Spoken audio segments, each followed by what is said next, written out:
हरे कृष्णा। श्रीमद् भगवद गीता के द्वितीय अध्याय को आगे पढ़ते हैं।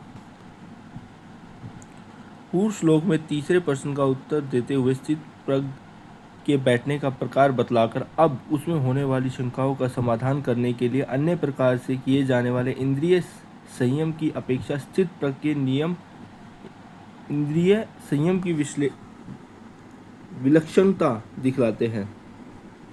इंद्रियों के द्वारा विषयों को ग्रहण न करने वाला पुरुष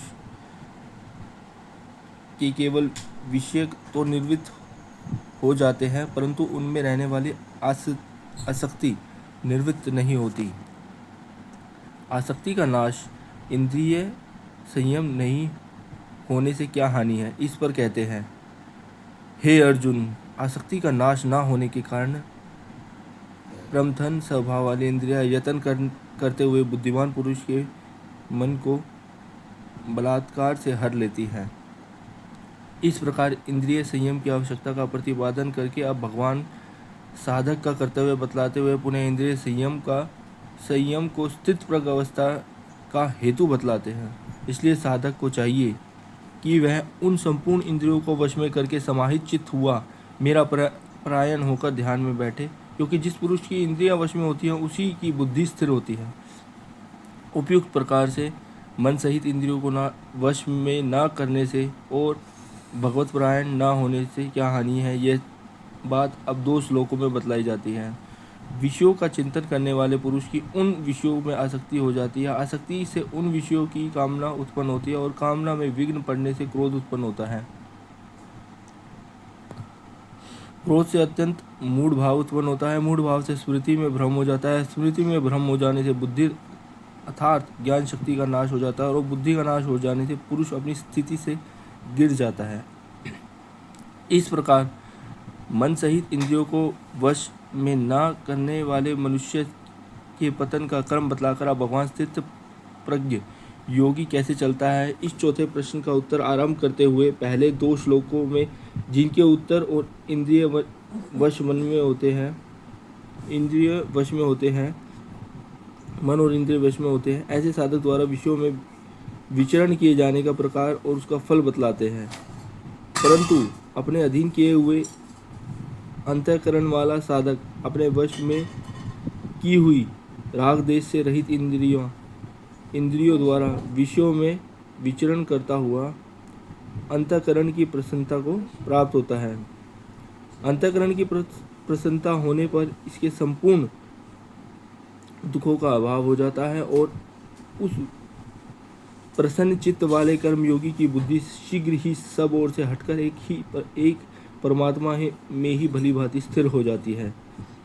इस प्रकार मन और इंद्रियों को वश में करके अनासक्त भाव से इंद्रियों द्वारा व्यवहार करने वाले साधक को सुख शांति और स्थित प्रज्ञ अवस्था प्राप्त होने की बात कहकर अब 2 श्लोकों द्वारा इससे विपरीत जिसके मन इंद्रिय जीते हुए नहीं है, ऐसे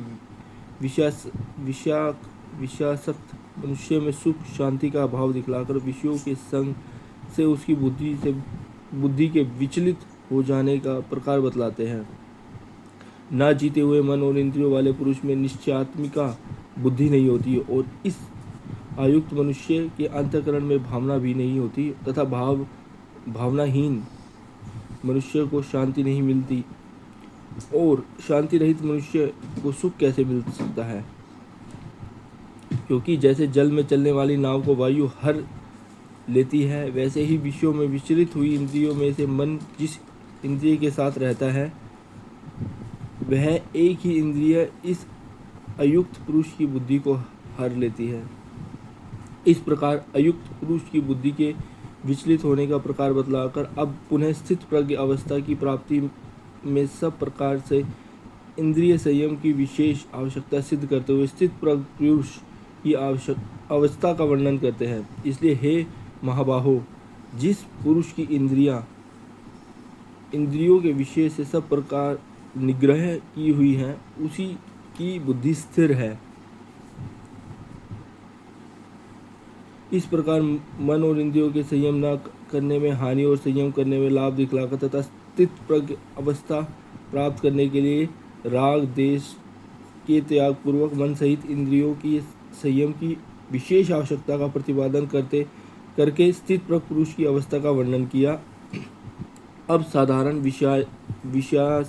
विषयासक्त मनुष्य में और मन इंद्रियों का संयम करके परमात्मा को प्राप्त हुए स्थिर बुद्धि संयमी महापुरुष में क्या अंतर है, इस बात को रात और दिन के दृष्टांत से समझाते हुए उनकी स्वाभाविक स्थिति का वर्णन करते हैं। संपूर्ण प्राणियों के लिए जो रात्रि के समान है, उस नित्य ज्ञान स्वरूप परमानंद की प्राप्ति में स्थित प्रज्ञ योगी जागता है, और जिस नाशवान सांसारिक सुख की प्राप्ति में सब प्राणी जगते हैं, परमात्मा के तत्व को जानने वाले मुनि के लिए वह रात्रि के समान है। जय कृष्णा।